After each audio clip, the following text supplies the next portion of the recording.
Henry Harrington ese caso con un fantasma. Al menos eso era lo que susurraba la sociedad cuando el duque dejó a su esposa frágil y tosiendo en una propiedad rural en ruinas, apenas 2 días después de la boda. Henry le dio un techo lleno de goteras y su ausencia absoluta. Henry esperaba recibir antes de que terminara el año, una carta de pésame con borde negro. Henry no esperaba regresar 3 años después a un hogar que olía a romero y a humo de lina, dirigido por una mujer que se negaba, de forma rotunda, a morir. La tinta sobre el registro parroquial tardó una eternidad en secarse. Henry Harrington, duque de Ashbourne, contemplaba el trazo oscuro y húmedo de su propio nombre. Junto a él, temblaba la firma de su nueva esposa, Beatrice Linfield. Desde hacía apenas 3 minutos, Beatrice Harrington. La iglesia estaba vacía. Solo estaban el sacerdote, el padre de Beatrice, endeudado hasta el cuello, y la corriente helada de noviembre que hacía vibrar los vitrales. No hubo flores. No hubo música. Fue una transacción pura y simple, despojada de los adornos sentimentals que normalmente disfrazan el crudo comercio de la aristocracia. Lord Linfield necesitaba 50,000 libras para salvar sus últimas propiedades de las guerras de los acreedores. Henry necesitaba una esposa para cumplir una cláusula tediosa del testamento de su padre antes de poder asumir una misión diplomática en Prusia. Henry se volvió a mirar a su prometida. Era una figura menuda, engulida por la pesada lana gris de su vestido de viaje. Su piel tenía esa calidad translúcida y amaradada de la porcelana vieja, y su pecho subía y bajaba con un ritmo poco constante y superficial. Como si fuera una señal, Beatrice se llevó un pañuelo de lino a la boca y se entregó a una tos violenta que le sacudió los hombres. Su padre apartó la mirada, avergonzado, como si la enfermedad de su hija fuera una torpeza social. Henry en cambio solo observaba. Su rostro no dejaba ver nada. Henry no sentía milicia hacia Beatrice. Simplemente no tenía la energía emocional para preocuparse por ella.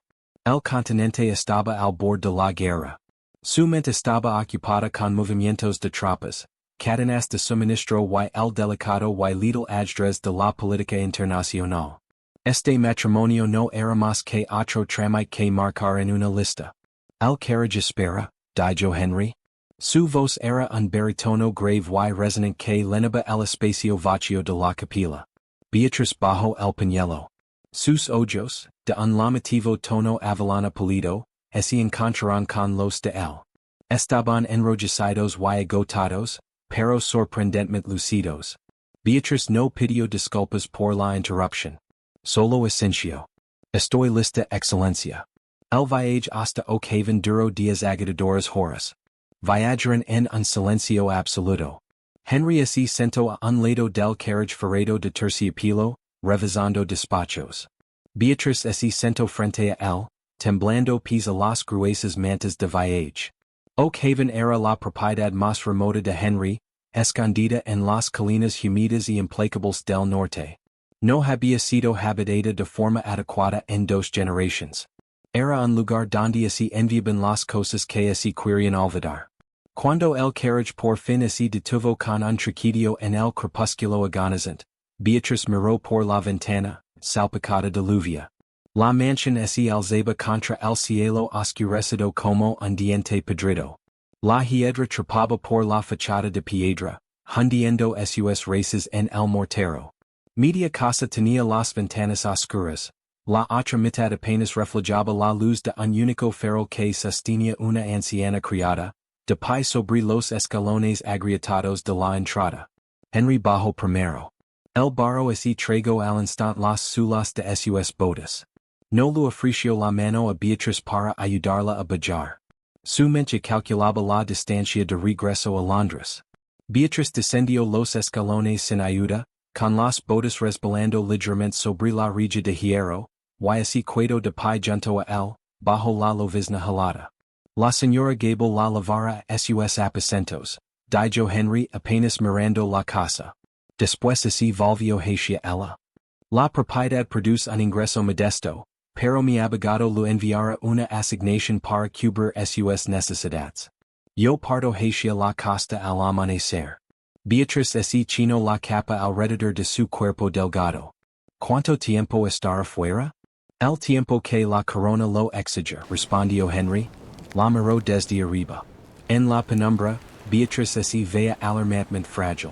Una simple ráfaga de viento podría haberla quebrado. Henry sintió una punzada fugaz y incómoda en el pecho.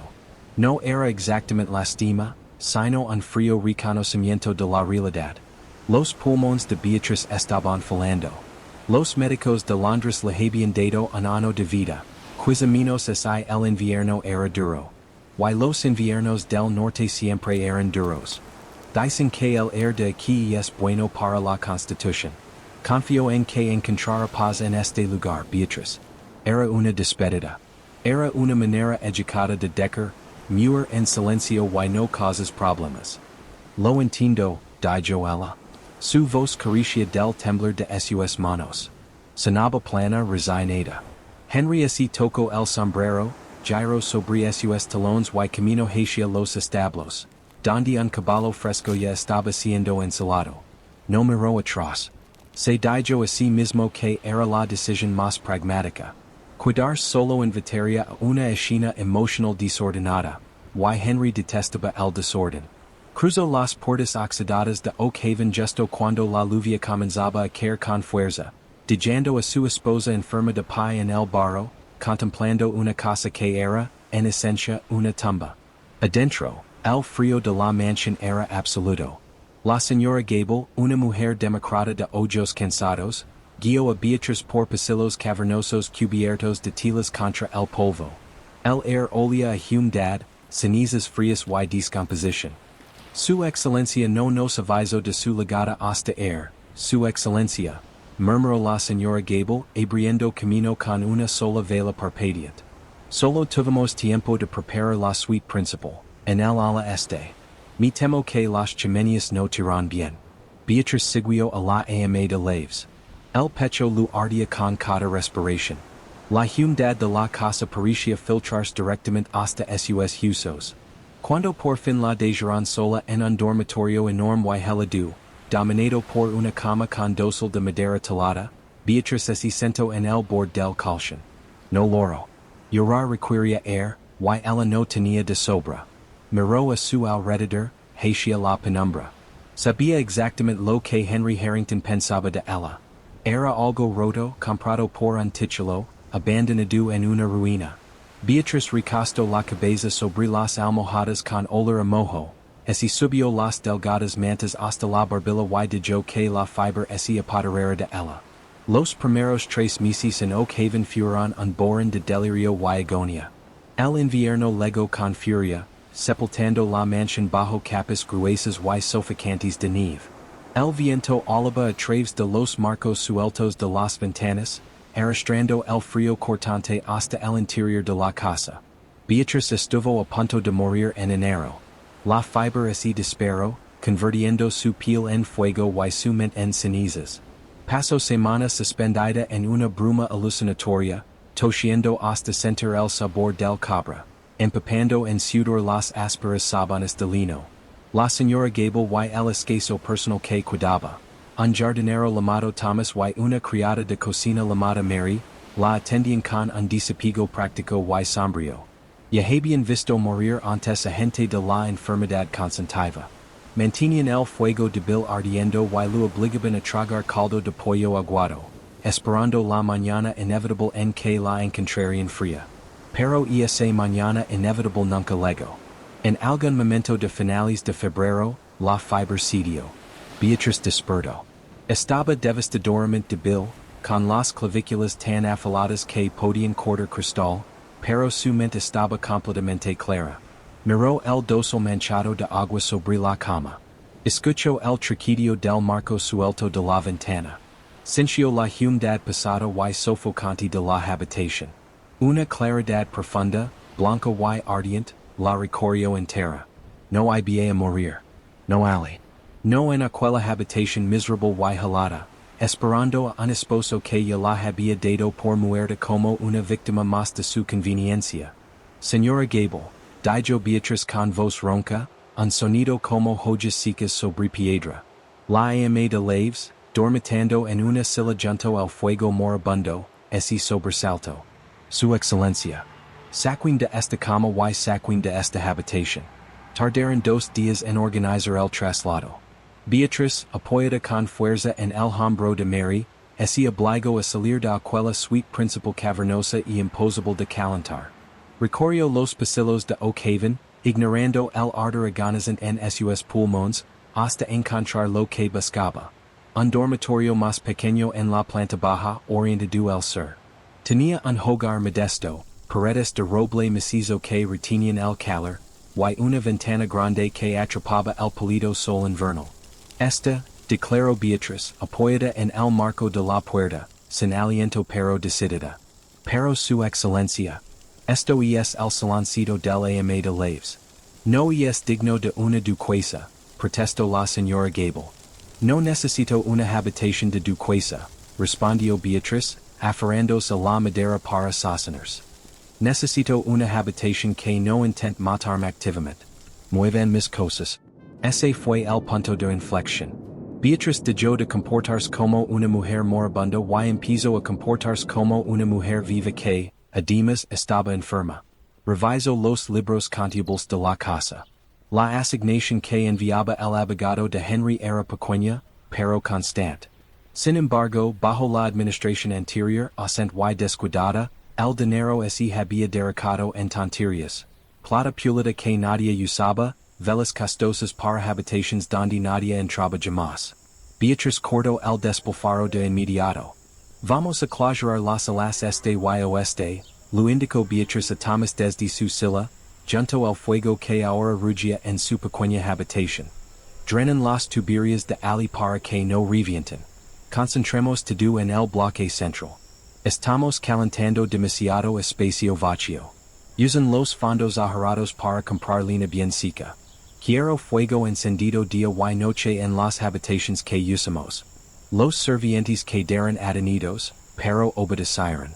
Por primera vez en décadas, Oak Haven tenía una señora a la que de verdad le importaba la corriente de aire bajo la puerta. Cuando por fin la primavera se abrió paso a través de la tierra congelada, Beatriz se aventuró afuera. El aire fresco, cortante, caricia de aquella calidad estancada y mojosa de las alas muertas de la mansión. Encontró el viejo huerto invadido por zarzas y maleza. No contrató a un paisajista. No pidió rosas ornamentales. Ordenó a Thomas que arrancara la maleza y mandó al pueblo por semillas. Tomillo, romero, menta, pulmonaria, malvavisco. Plantas prácticas. Plantas con un propósito. Al principio, solo podía sentarse en un banco de madera 10 minutos al día, viendo trabajar a Thomas. Pero con el paso de las semanas, comenzó a unirse él. Se arrodillaba en la tierra, manchando de barro sus costosas faldas de lana. El trabajo físico era agitador. Algunos días, arrancar una sola raíz turca le provocaba un ataque de tos que la dejaba jadeando sobre la hierba durante media hora, pero se negaba a detenerse. El olor de la tierra removida y humida le parecía un antídoto contra el polvo sofocante de su vida anterior. Vía morir de frío allí afuera, su excelencia, se preocupaba la señora Gable, trayendo un chal. Estoy encontrando mi vida, señora Gable, respondía Beatriz, limpiándose una mancha de tierra de la frente. Empezó a preparar infusiones con las hierbas que cultivaba. No se engañaba a sí misma. Sabía que no estaba curada. El triquidio en su pecho seguía siendo un compañero constante. Aún tenía días malos cuando el clima cambiaba y no podía salir de la cama. Pero ya no se estaba apagando. Se estaba adaptando. Y Oak Haven se adaptaba con ella. La casa, despojada de su grandeza decadente y pretenciosa, se volvió funcional. Se volvió cómoda. Beatriz compró alfombras gruesas de lana para cubrir las frías losas de piedra. Hizo que el herrero del pueblo reparara los hornos de la cocina, así que la mansión siempre olía a pan recién horneado y verduras asadas. Pasaba las noches en la pequeña biblioteca, envuelta en una manta, leyendo tratados de agricultura y libros de administración de fincas. de yo de esperar cartas de Henry. Durante el primer año, el abogado de Henry enviaba una nota trimestral confirmando el depósito de los fondos. Para el segundo año las cartas cesaron, aunque el dinero seguía llegando al banco local. Beatriz oía rumores del pueblo, que el duque de Ashbourne estaba en Viena, luego en Rusia, luego en España. Que negociaba tratados, sobrevivía a intentos de asesinato, aconsejaba a reyes. Para Beatriz, Henry era un personaje de novela. La realidad de su mundo era la madurez de los tomates en agosto, la reserva de lina para noviembre y la calada camaradería que compartía con los servientes, que así habían convertido en su familia. Había tomado un cascarón vacío y podrido y lo había llenado de calidez. Había forjado una vida a partir de las sobras que le habían dado. No necesitaba un esposo. Tenía un hogar. 3 años. Habían sido 3 años de ruido implacable. Henry Harrington cabalgaba a través de la campina del norte, con la postura rígida y los ojos rodeados de ese agotamiento morado y profundo de un hombre que había visto demasiado. El continente lo había drenado por completo. Había pasado 36 meses vadeando el fango de la política europea, negociando fronteras sobre mesas manchadas de vino, durmiendo en tiendas militares, pasando por encima de los cuerpos de hombres a quienes él mismo había ordenado ir a la batalla. En Londres lo celebraban como héroe. La corona lo había colmado de honores. Henry así había cuidado en la ciudad lo justo para complacer a su monarca, y después había huido. Los grandes salones de baile lo sofocaban. Los murmulos servos de la nobleza le crispaban los nervios. Se sentía vacío, un hombre funcionando solo con los últimos restos del deber y la disciplina. Necesitaba silencio. Necesitaba el silencio absoluto y muerto de ocasión. No había pensado en su esposa en meses. La comunicación así había roto por completo durante el caos de la campana rusa. El último informe que había recibido de su abogado, hacía más de un año, decía simplemente que los fondos seguían siendo retirados. Henry supuso que Beatriz o se aferraba a la vida por un hilo miserable, o ya estaba muerta y enterrada en el panteón familiar, y que el abogado simplemente había olvidado avisarlo. Francamente, Henry se había preparado para encontrar una tumba. Sería un final limpio y silencioso para una transacción que apenas recordaba haber hecho. Llegó a los límites de la propiedad avanzada la tarde. El cielo tenía el color del hierro magalado, amenazando lluvia. Henry se preparó para ver las puertas cubiertas de maleza y el camino desmoronándose. En cambio, su caballo pisó un sendero de grava meticulosamente nivelado. Henry tiró de las riendas, con el seno fruncido. Las enormes puertas de hierro forjado, que 3 años atrás se oxidaban colgando de sus bisagras, estaban erguidas, raspadas hasta quitarles el óxido, pintadas de un negro protector y firme. Los enormes robles que flanqueaban el camino habían sido pedados, dejando que la luz se filtrara sobre el sendero. Espolió su caballo hacia adelante, con una extraña sensación de desorientación apoderándose de él. Aquello no era la ruina abandonada que había dejado atrás. Cuando la mansión apareció a la vista, la desorientación se profundizó hasta convertirse en un shock absoluto. La casa no estaba del todo restaurada. Las alas este y oeste estaban claramente cerradas y tapiadas, pero el bloque central estaba vivo. Las ventanas estaban limpias, capturando la luz de la tarde. La hiedra trepadora había sido arrancada de la piedra, evitando que siguiera pudriéndose. Y desde las chimeneas se elevaban gruesas columnas de humo blanco de lina, cargadas del aroma inconfundible de carne asada y madera de manzano quemándose. Henry desmontó junto a los escalones de la entrada. No había barro. Las losas habían sido fregadas y niveladas. Ató su caballo a una anilla de hierro y empujó la pesada puerta de roble. No llamó. Después de todo era su casa. Entró al vestíbulo. El frío húmedo y sepulcro que recordaba había desaparecido. El aire adentro era genuinamente cálido. Una gruesa alfombra tejida cubría las tablas agrietadas del suelo. Ungeran con lavanda sica y milan rama descansaba sobre una mesa pulida de la entrada. El silencio que tanto había anhelado estaba ausente. En su lugar, escuchó el murmullo bajo de voces que venía de la dirección de las cocinas, y el golpe rítmico de un cuchillo cortando sobre una tabla de madera. Henry se desabotonó el pasado abrigo de manta, cinchándos por completo como un intruso. Camino por el corredor, con las botas amortiguadas por las alfombras. Pasó junto al gran salón, frío y con corrientes de aire, cuyas puertas estaban firmemente cerradas, y así dejó entrar por el calor que irradiaba desde la parte trasera de la casa. La encontró en la oficina de la finca, una habitación suya existencia él ni siquiera conocía. La puerta estaba apenas entreabierta. Henry se detuvo en el umbral. Beatrice estaba de pie junto a un escritorio pesado de roble, inclinada sobre un despliegue de planos arquitectónicos y libros de contabilidad. No era el fantasma que había dejado en el barro. Seguía siendo delgada, tal vez incluso dolorosamente delgada, y su piel conservaba aquella palidez llamativa, pero ya no era frágil. Vestía un vestido de día práctico, verde oscuro, sin encajes ni volantes, con las mangas remangadas hasta los codos. Su cabello, que Henry recordaba vagamente como una masa castaña sin vida, estaba recogido en un moño eficiente y despiadado, aunque algunos mechones se habían escapado para enmarcar el rostro. Trazaba una línea sobre un mapa con un dedo manchado de tinta, murmurando algo a Thomas, el jardinero, que estaba de pie respetuosamente a su lado. El drainage del prado bajo no aguantara así nos liga otra jalada fuerte, decía Beatrice con la voz clara, sin ese triquidio humido que antes interrumpía cada una de sus sílabas.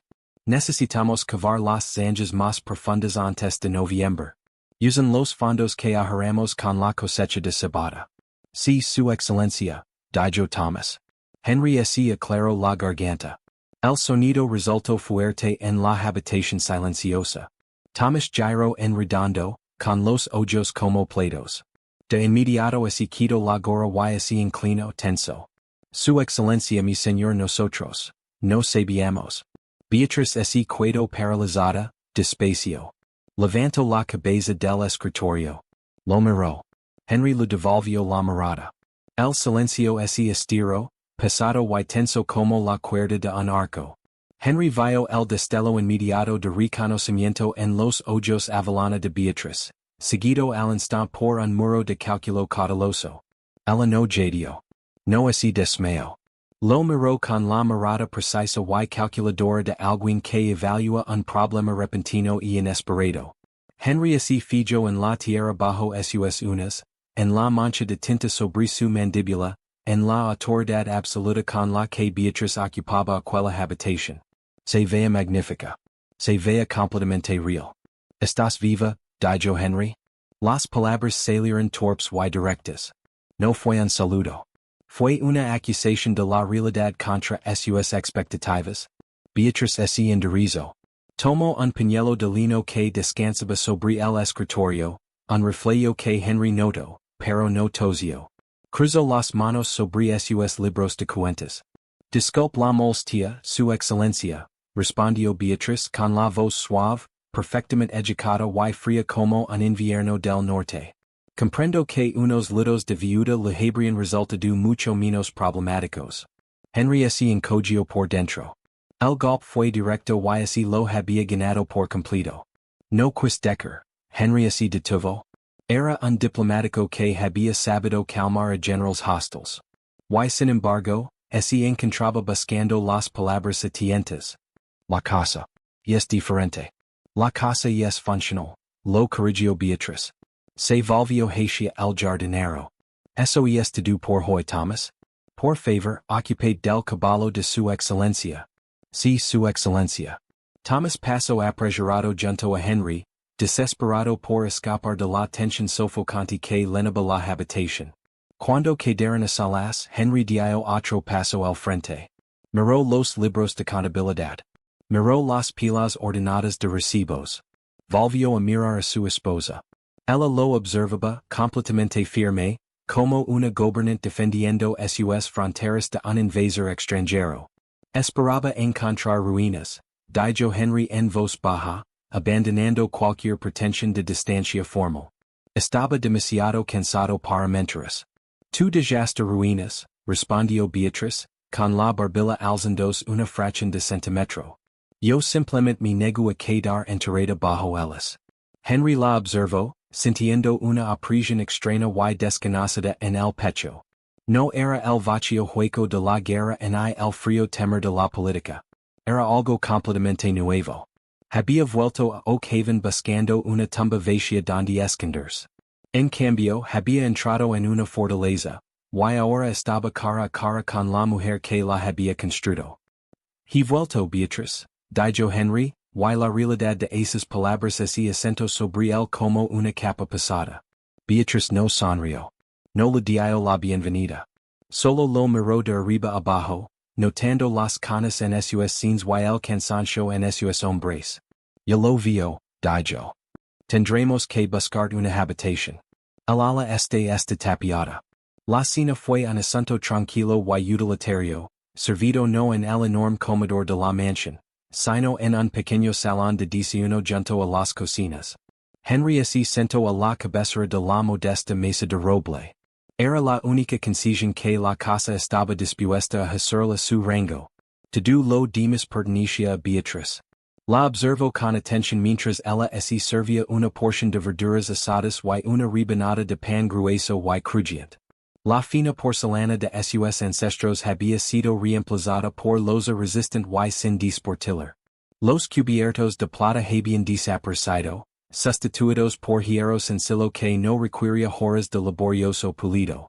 La señora Gable sirvió el vino, un tinto barato y robusto del pueblo, en lugar de los clarets importados a los que Henry estaba acostumbrado en Londres.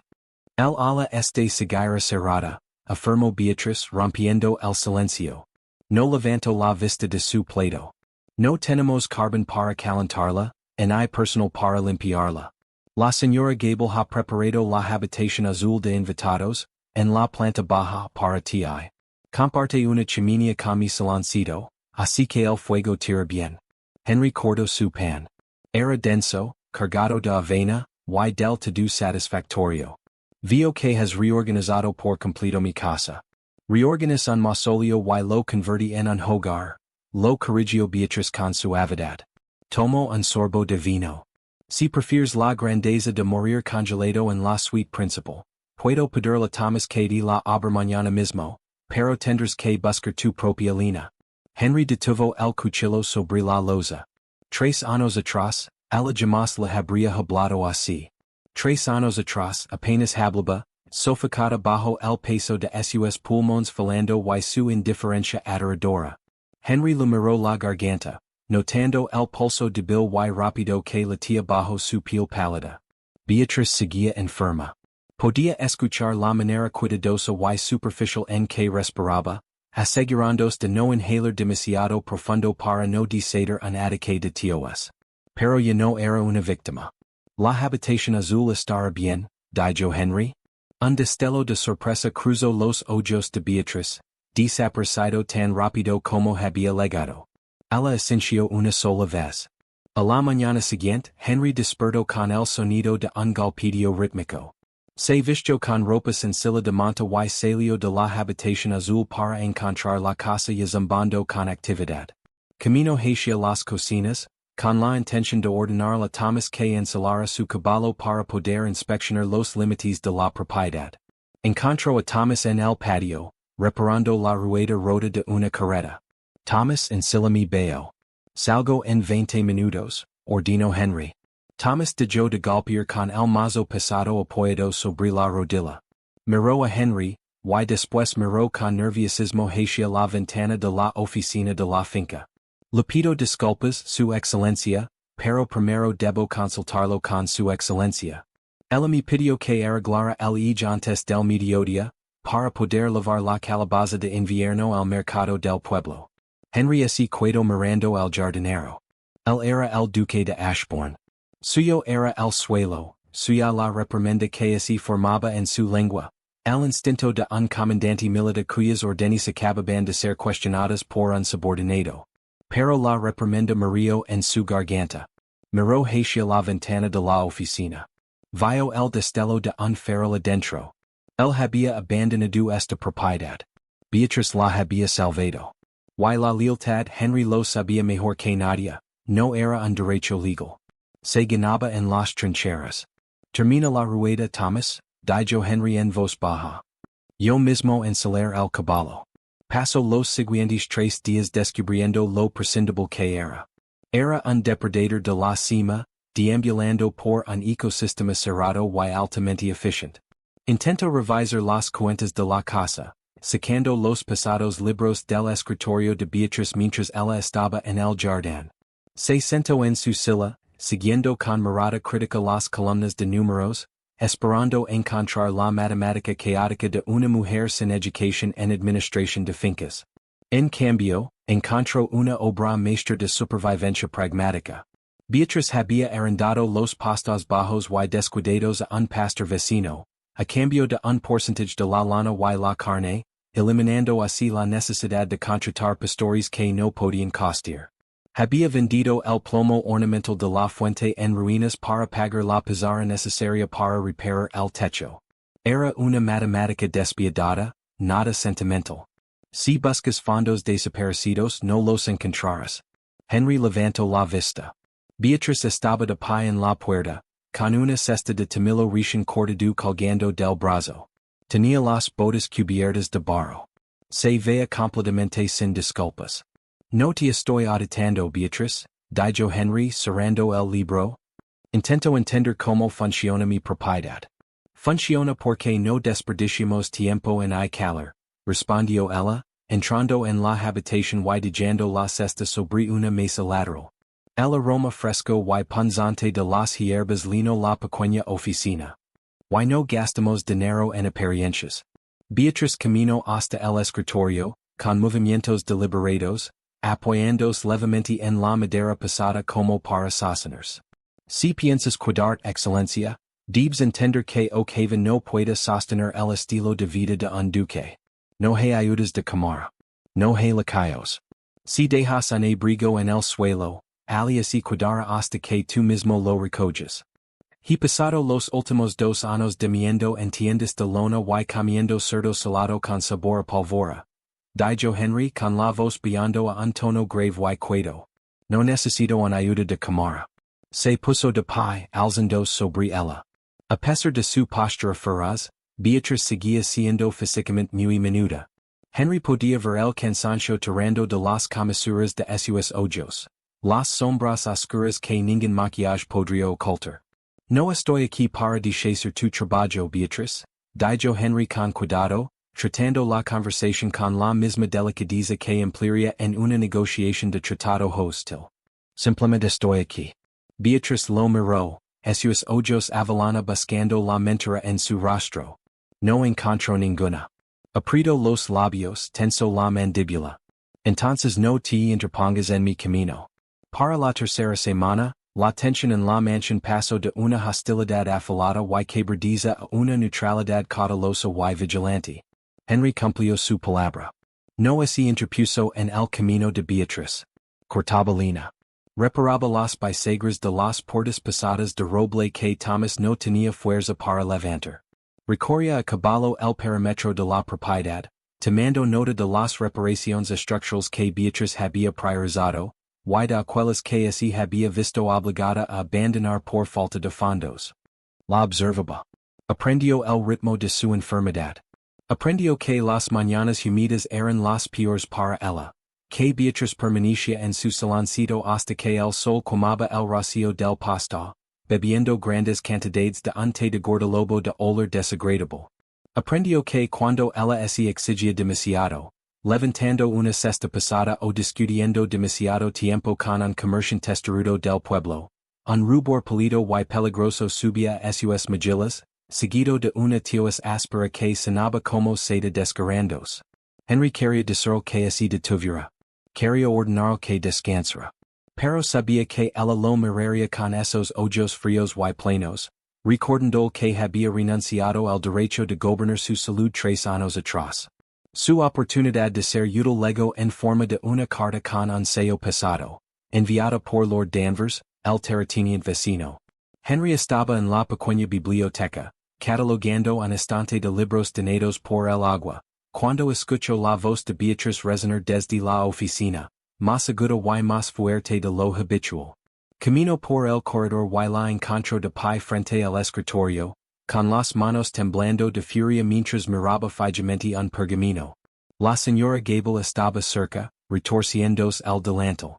No puede hacer esto, dijo Beatrice con la voz atrapándose en una tos áspera. Se llevó el pañuelo a la boca, forzó la tos hacia abajo y golpeó la mesa con la mano. Está estrangulando el arroyo bajo. El molino se secará antes de agosto. Henry entró en la habitación. ¿Cuál es el problema? Beatrice le lanzó una mirada, lista para despacharlo, pero la pura frustración en sus ojos venció a su orgullo.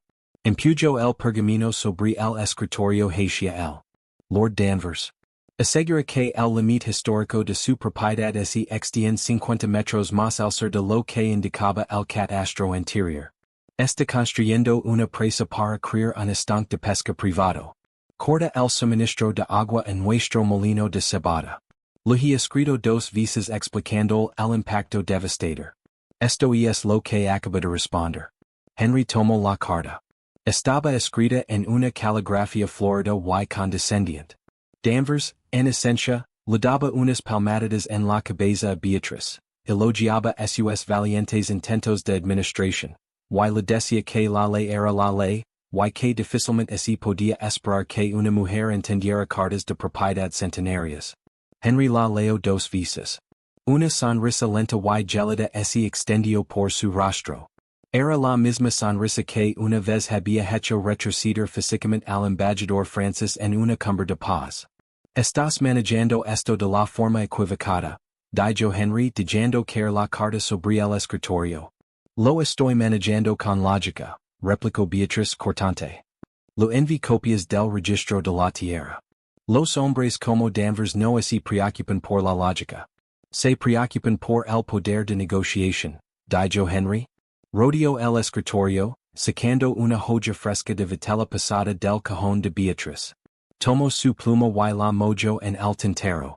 Danvers es un cobarde que perdió su fortuna y compró sus nombramientos políticos. Cree que está intimidando a una viuda enferma. No sabe que yo ya estoy en casa. Beatrice lo observaba, su enojo cediendo paso a la curiosidad. ¿Qué estás haciendo? Lo estoy recordando amablemente su lugar, murmuró Henry con la mano volando sobre el pergamino en trazos afilados y agresivos. Henry no amenazó a Danvers con una demanda. No mencionó el arroyo. Simplemente escribió una nota breve y exquisitamente educada, informando a Lord Danvers que el Duque de Ashbourne había regresado a residir en su propiedad, y que Henry esperaba con mucho interés discutir las recientes y irregulares evaluations fiscales de Danvers en la Cámara de los Lords. Añadió una postada preguntando por el sobrino de Danvers, cuyas deudas de juego en Londres Henry había comprado convenientemente antes de partir hacia el continente. Henry firmó con un florio, presionó su pesado sello ducal sobre la cera roja, y así lo entregó a Thomas, que había estado rondando cerca de la puerta. Leva esto a la mansión de Danvers. Espera una respuesta. 2 horas después, Thomas regresó con una disculpa balbuciente y frenética de Lord Danvers, prometiendo que la presa sería desmantelada antes del anochecer. Beatrice leyó la respuesta aterrada de Danvers. Levantó la vista hacia Henry, quien estaba sentado en un sillón de cuero, limpiando tranquilamente sus botas con un trapo. Eso fue chantage, dijo ella. Eso fue diplomacia, la corrigió Henry con suavidad, sin levantar la vista de su bota. Un silencio pesado y profundo se instaló en la habitación. Por primera vez desde su regreso, el aire entre ellos no se sentía como un arma. Se sentía como una trinchera compartida. Gracias, dijo Beatrice en voz baja. Henry dejó de pulir la bota. La miró, su expresión suavizándose apenas una fracción. Tú construiste el molino, Beatrice. Yo solo protegí el agua. La frágil tregua se rompió 3 días después, cuando cambió el clima. Una tormenta brutal y fuera de temporada bajo desde las colinas del norte, trayendo lluvia torrencial y helada. Henry estaba en los establos cuando comenzó el aguacero. Aseguró los caballos y corrió de vuelta a la mansión, esperando encontrar a Beatriz segura junto al fuego. En cambio, encontró la puerta principal abierta de par en par. Mary, la criada de cocina, recogía frenéticamente alfombras empapadas en el vestíbulo. ¿Dónde está? Exigió Henry, con un terror hundiéndose en su estómago. En el jardín de hierbas, su excelencia. La zanja de drenaje se desbordó. Fue a cavarla. Henry no esperó. Salió corriendo por la puerta trasera hacia la lluvia cegadora. El viento lo azotaba el agua fría en los ojos. La encontró de rodillas en el barro helado, blandiendo una pesada pala de hierro. Estaba empapada hasta los huesos, el cabello pegado al cráneo, atacando desesperadamente la tierra para desviar el agua lejos de los frágiles plantains que había cultivado durante meses. No estaba tosiendo. Se estaba asfixiando. Soltó la pala, sus manos volaron hacia el pecho mientras su cuerpo se convulsionaba violentamente, intentando arrastrar a través de unos pulmones llenos de fluido y frío. Beatriz. Henry legó hasta ella en 3 zancadas. No pidió permiso. No le importaron los límites. La levantó del barro. No pasaba nada. Se sentía como un manojo de ramitas mojadas y heladas entre sus brazos. Beatriz luchó contra las ciegas por un momento, un animal adorado, agigandos, antes de que su cabeza cayera hacia atrás sobre el hombro de Henry, con los labios adquiriendo un tono azulado adorador. Henry abrió la puerta trasera de una patada y la llevó directamente a su saloncito. Señora Gable, ladrillos calientes toallas ahora. Rugió Henry, su voz resonando por toda la casa con la autoridad absoluta de un hombre comandando un campo de batalla. La depositó sobre la alfombra frente al fuego que rugía. No esperó a las criadas. Sus manos temblaban, pero sus movimientos eran precisos. Le desabotonó la capa de lana empapada, le quitó las capas exteriores heladas del vestido, y la envolvió en las mantas gruesas y secas de su sillón. La señora Gable entró corriendo con una plancha calentadora y piedras calientes. Henry las acomodó alrededor del cuerpo tembloroso de Beatriz. Se arrodilló junto a ella, atrayéndola hacia arriba contra su pecho, sosteniendo su peso mientras Beatriz por fin lograba arrastrar una respiración áspera y agónica hacia sus pulmones. Respira, susurró Henry, con la boca pegada al cabello húmedo de ella. La sostuvo con fuerza, anclando su cuerpo tembloroso con el calor del suyo. Solo respira. Aquí estoy. Vas a estar bien. Beatriz tosió, un sonido húmedo y terrible que resonó contra las costillas de Henry. Pero mientras el calor del fuego y del cuerpo de Henry se filtraba en ella, el tinte azulado desapareció lentamente de sus labios. Cerró los ojos, exhausta, adorada, y completamente dependiente del hombre que había jurado no necesitar. Henry no la soltó. Por primera vez en su vida, estaba exactamente donde debía estar. Beatriz sobrevivió al enfriamiento, pero quedó postrada durante una semana. La breve y adoradora recaída forzó de vuelta a primer plano una realidad brutal. Beatriz no estaba curada. Era una mujer que corría constantemente escapando de una sombra, y la tormenta había dejado que esa sombra lo alcanzara el talón. Durante esa semana, Henry se convirtió en su sombra. Trasladó sus libros de cuentas al saloncito de ella. Se hizo cargo de la correspondencia de la finca.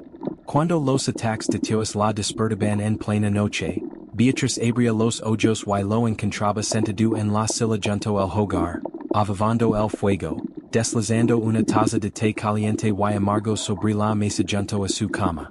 Henry nunca la agobaba con atención. Nunca ofrecía lástima. Simplemente mantenía las murallas de la fortaleza en pie mientras ella reconstruía sus fuerzas. Todo aquello resultaba profundo y fundamentalmente perturbador para Beatriz. Había construido su supervivencia sobre la certeza absoluta de su aislamiento. Depender de Henry es esencia como apoyarse contra una puerta que en cualquier momento podría abrirse de golpe y dejarla caer al abismo. Y sin embargo, así descubría a sí misma buscándolo cuando él salía de la habitación. Se descubría siguiendo el sonido pesado y constante de sus botas en el corredor. Beatriz creía ser la única que cargaba fantasmas, hasta la noche en que regresó el trueno. Era finales de abril. Beatriz por fin estaba lo bastante fuerte como para sentarse en su sillón junto al fuego a leer un libro sobre rotación de cultivos. Una tormenta primaveral repentina y violenta estalló sobre las colinas. El trueno no retumbó.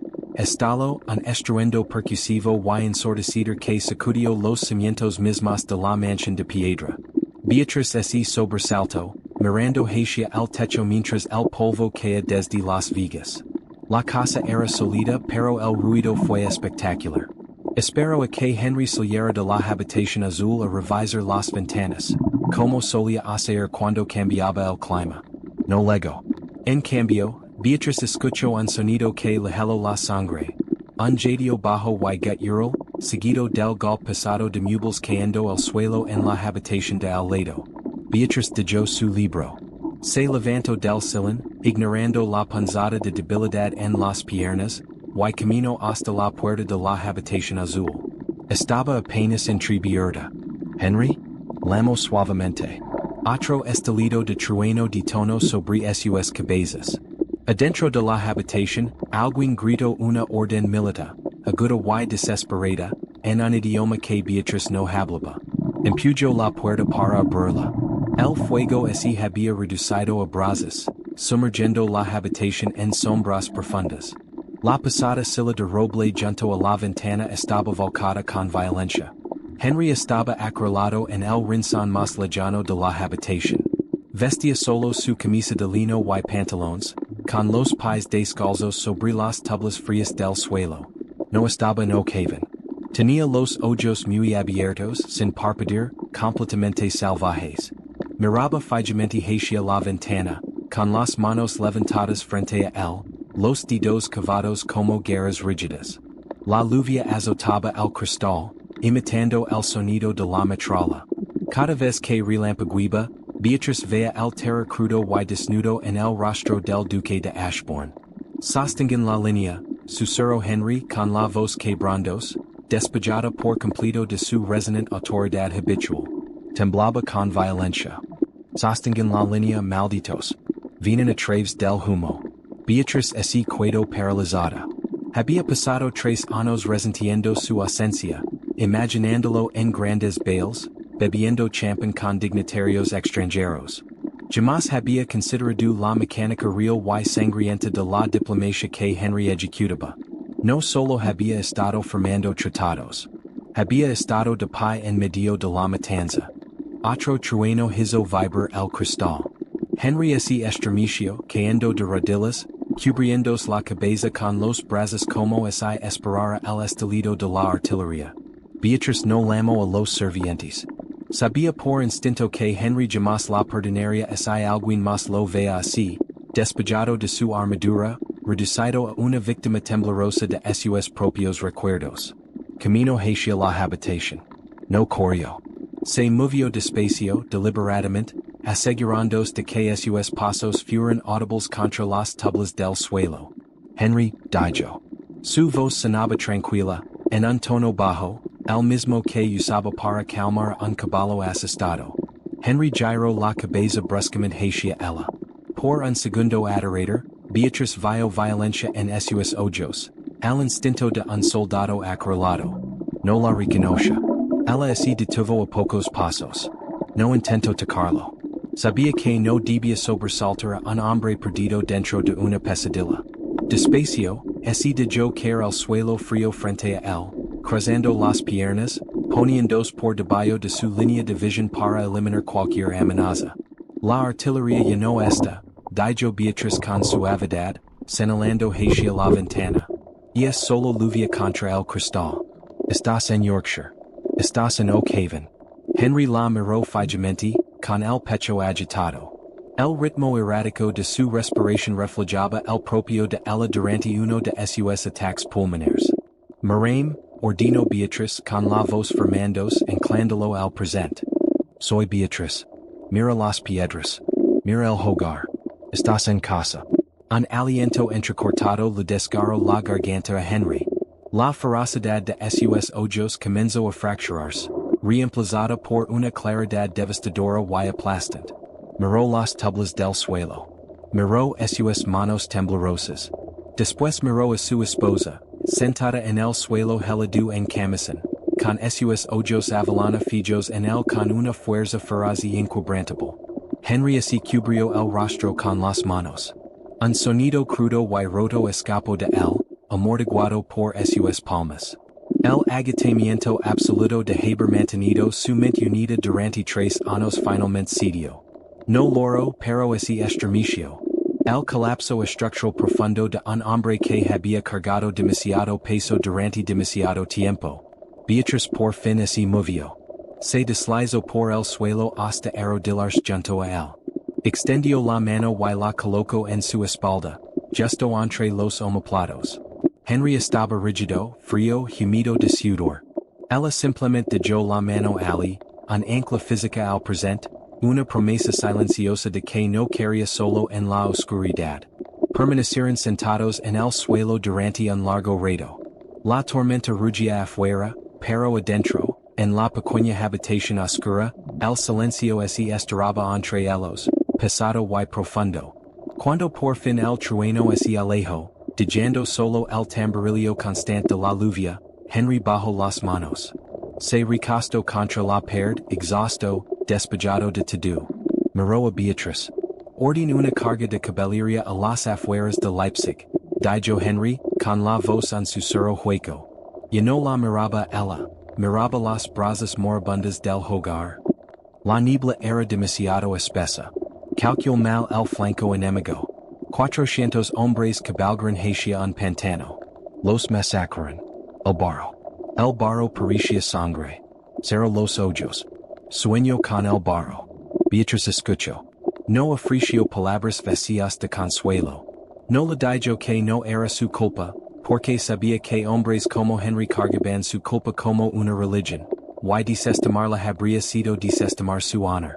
En cambio se puso de pie. Fue hasta la silla volcada, la enderezó y luego fue hasta el hogar. Añadió un tronco, usando el atizador de hierro para avivar las brasas moribundas hasta convertirlas en una llama brillante y constante. La habitación comenzó a entibiarse lentamente. El barro de aquí es solo barro, dijo Beatriz en voz baja, dejando el atizador en su soporte. Se volvió a mirarlo. Hace crecer el romero, hace crecer el tomillo y arruina mis faldas. No sangra Henry. Camino hacia él extendiendo la mano. Levantate del suelo. Te vas a resfriar y me niego a cuidar cuando tengo un molino que reparar. Henry miró la mano que ella le ofrecía. Era pequeña, pálida y sorprendentemente fuerte. La tomó. El hogar de Beatriz fue firme mientras ayudaba a levantar su cuerpo pesado. Henry se puso de pie frente a ella, con los fantasmas de su mente empujados hacia atrás por la realidad absoluta y firme de la mujer frente a él. Ella había dejado morir. Ella había aprendido a vivir. Él había vuelto buscando una tumba, y ella lo estaba enseñando a sobrevivir. Ven, dijo Beatriz girándose hacia la puerta. Voy a prepararte. Y tú te lo vas a beber. Henry la siguió saliendo de las sombras. El verano secó la humedad de Oakhaven. El calor profundo y sofocante era un amo exigente, pero resultaba más benévolo con los pulmones de Beatriz que el frío cortante. Por primera vez en años, pasó un mes entero sin sentir el sabor del cabra en el fondo de la garganta. La propiedad se transformó de un refugio silencioso en un agitador teatro de trabajo. La cosecha de cebada fue abundante, y el arroyo bajo, recién liberado, alimentaba el molino de sol a sol. Henry no supervisó la cosecha desde la sombra de un toldo. Se quitó los chalecos a medida, se remangó las camisas de lino y trabajó en los campos. Cayó en el ritmo de los jornaleros. Cargaba sacos de grano de 25 kilos hacia las carretas junto a Thomas. Se lo empalaron las manos manejando una guadaña cuando los trabajadores contratados se atrasaban con el calendario. Los aldeanos, que al principio habían tratado al duque que regresaba con un respeto adorado, comenzaron a mirarlo con un respeto silencioso y estupefacto. Los hombres que sangran y sudan en la tierra no necesitan títulos para demostrar su valía. Beatriz se encargaba de la logística. Se sentaba en una mesa de madera dispuesta en el patio, con un sombrero de paja de ala ancha protegiendo su rostro pulido del sol brutal. Lavaba el registro de las cosechas, pagaba a los trabajadores temporales desde una pesada caja de hierro, y organizaba el transporte al mercado. Observaba a Henry desde la distancia. Notaba como el sol capturaba el sudor sobre esos hombres, la gracia poderosa y natural con la que manejaba un tiro de caballos de trabajo. Era un hombre construido para la guerra, canalizando su energía inmensa y reprimida hacia la tierra. Las sombras aterradoras que lo habían consumido durante la tormenta de primavera permanecían encerradas, sepultadas bajo el agotamiento del trabajo físico. Una tarde de finales de agosto, el patio finalmente quedó en silencio. La última carreta había sido asegurada. Los trabajadores habían regresado al pueblo. Beatriz permanecía en su mesa, con la cabeza apoyada en la mano, mirando fijamente una columna de números.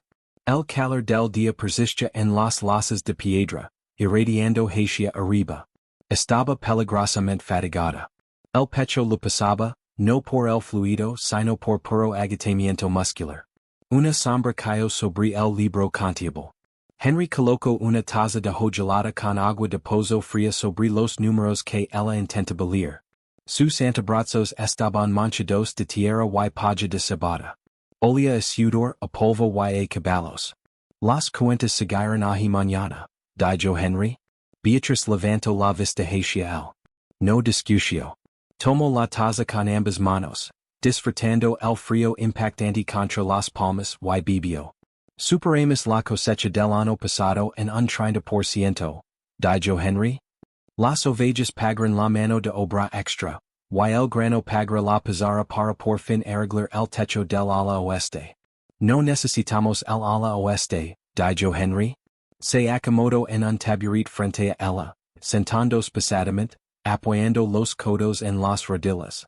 El bloque central es seguro. Guarda la plata para el carbón de invierno. Que así pudra el ala oeste. Beatriz trazó el borde de la taza de gelada. Pensé que un duque necesitaba al menos un gran salón para recibir a sus pairs. Henry dejó escapar una exhalación baja y cargada de humor. Mis pairs mirarían mis manos y darían por hecho que enloquecí. Volteó las palmas hacia arriba. Estaban colosas, raspadas en algunas partes, permanentemente manchadas de tierra. Que así queden en Londres. No tengo ningún interés en entretener fantasmas. Miró a Beatriz Alabama otro lado de la mesa. El crepúsculo suavizaba los ángulos afilados de su rostro. Se veía cansada, pero había una vitalidad feroz y innegable vibrando bajo su piel. Y no era la muchacha frágil temblando en una capilla helada. Era la arquitecta de su propia salvación. ¿Te ves bien, Beatriz? Dijo Henry en voz baja. No era un completo nacido de la buena educación social. Era una observación factual, profundamente aliviada.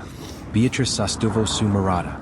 El silencio entre ellos había cambiado durante el verano. Y no era un campo de batalla de acusaciones no dichas. Era un espacio que ocupaban juntos, cómodo y denso. Estoy sobreviviendo, respondió ella. ¿Estás literando? La corrigió Henry. Extendió la mano sobre la mesa. No pidió permiso. Simplemente colocó su mano grande y áspera sobre la de ella, atrapando la taza de gelada entre ambos. Su piel estaba increíblemente caliente.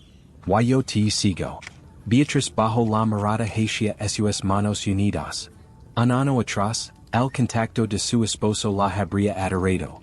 Ahora la enclava. No hacía pardo.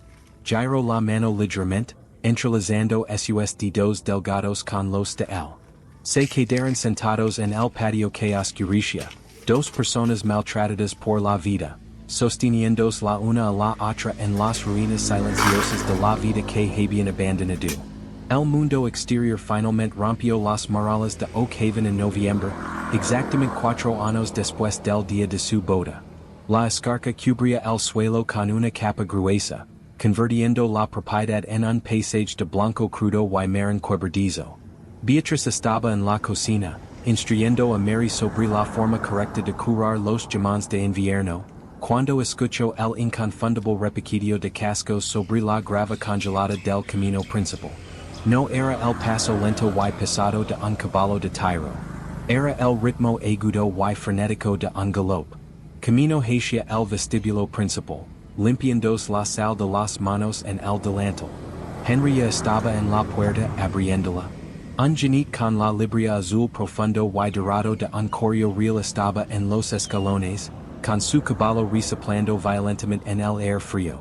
El hombre se veía completamente agotado, con las botas cubiertas de barro medio congelado. Se inclinó con brusquedad al ver a Henry. Su excelencia, dijo el correo con voz ronca, metiendo la mano en su bolso de cuero. Sacó un pesado sobre de pergamino, saludó con el escudo del soberano.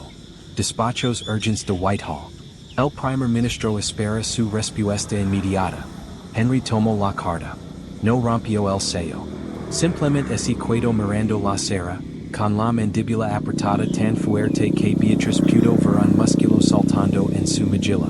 La visión del escudo real pareció drenar el color de su rostro, arrastrándolo de vuelta al mundo frío y calculador que había pasado los últimos 6 meses tratando de sudar fuera de su piel. Thomas T. lavar a las cocinas. Caliente. Alimenta a tu caballo. Le dijo Henry al correo, con la voz completamente vacía de emoción. Cerró la puerta. Se quedó de pie en el vestíbulo, con el pesado sobrecolgando de su mano como un peso muerto. Beatriz sintió una piedra fría y dentada caer en su estómago. Sabía exactamente que era esa carta. Siempre había sabido que ese día llegaría. Un hombre como el Duque de Ashbourne no se le permitió desaparecer para siempre en las colinas de Yorkshire. Era un arma y la corona, tarde o temprano, siempre venía a recoger su arsenal. Las murallas defensivas que Beatriz había bajado con tanto cuidado durante el verano volvieron a cerrarse de golpe. Era un reflejo de supervivencia. Si no se nada, la partida de Henry no podría destruirla. Le pedir a la señora Gable que prepare tus bowls, dijo Beatriz. Su voz sonaba perfectamente plana. Era la voz del ame de Laves, no la de la esposa. Los caminos hacia Londres estarán traicioneros la semana próxima. Deberías partir al amanecer. Henry giró la cabeza hacia ella de golpe. Sus ojos estaban muy abiertos, llenos de una ira repentina y afilada. Ni siquiera sabes que dice la carta. Dice que te necesitan, respondió Beatriz, desatando su delantal y doblándolo con cuidado sobre la mesa de la entrada. Los franceses están inquietos, o los rusos exigen nuevas fronteras. No importa. Eres el Duque de Ashbourne. Tienen una guerra y te necesitan para resolverla. Tu deberías con la corona. Mi deber, repitió Henry con la voz peligrosamente baja. Sí. Beatriz se negó a mirarlo a la cara. Miró las tablas pulidas del suelo. Has jugado al granjero por una temporada. Has pagado tu penitencia por haberme dejado aquí. Tu conciencia está tranquila, Henry. Eres libre de se dio la vuelta para caminar hacia las cocinas. Necesitaba alejarse de él. Necesitaba calcular el presupuesto de la casa, restando el trabajo físico pesado de Henry. Necesitaba averiguar cómo pagar por cortar la línea. Henry se movió más rápido de lo que ella creía posible. Cruzó el vestíbulo en 3 zancadas y le sujetó el brazo. No le hizo daño, pero su hogar fue absoluto. La hizo girar para que quedara frente a él. De tot, ordinó. Beatriz levantó la vista, con esos ojos avalana ardiendo de una furia defensiva repentina. Sultán. Tienes un carriage que empacar. Henry no la soltó.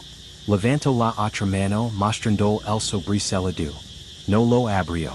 Camino hacia la pesada chimenea de piedra en el salón contiguo al vestíbulo. Un pequeño fuego ardía en el hogar para mantener a raya la humedad. Arrojo la carta sin abrir directamente las llamas. Beatriz Jadio, dando un paso al frente. ¿Estás loco? Eso es un despacho real. No me importa, dijo Henry, observando como el pesado pergamino se enroscaba y enegrecia mientras el fuego consumía la cera del soberano. Se volvió hacia ella. La ira en sus ojos se había consumido, dejando atrás una claridad feroz y inquebrantable. Pasé toda mi vida adulta negociando pedazos de mi alma para mantener a rayas en sus tronos, dijo Henry, con la voz resonando por el pasillo silencioso. Ordena hombres morir en el barro por fronteras que cambiaban una semana después. Ligado a la corona mi juventud, mi paz mental y mi cordura.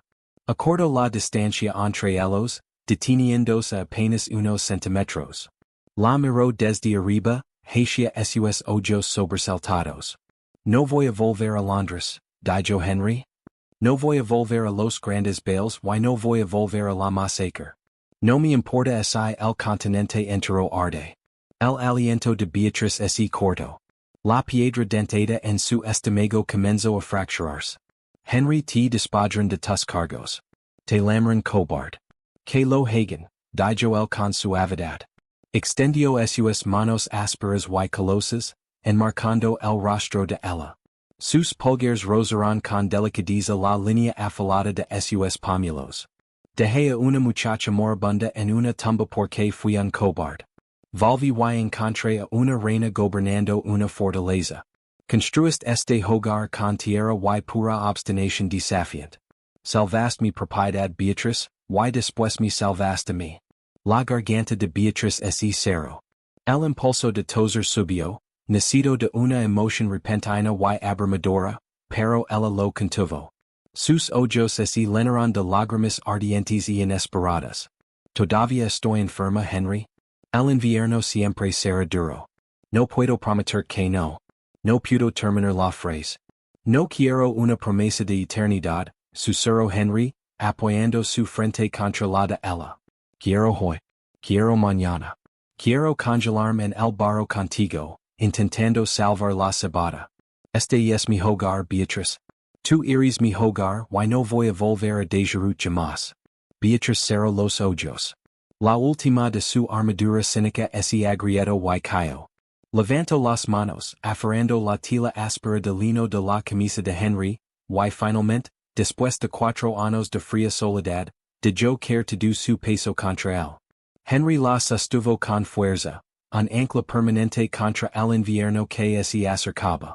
La casa a su alrededor estaba en silencio, con aroma a humo de lino y romero, ferozmente viva y completamente entera. Gracias por escuchar el capítulo final de El Duque Abandonó a su Frágil Esposa en una Mansión Vacía. Cuando Regresó, encontró el hogar que necesitaba.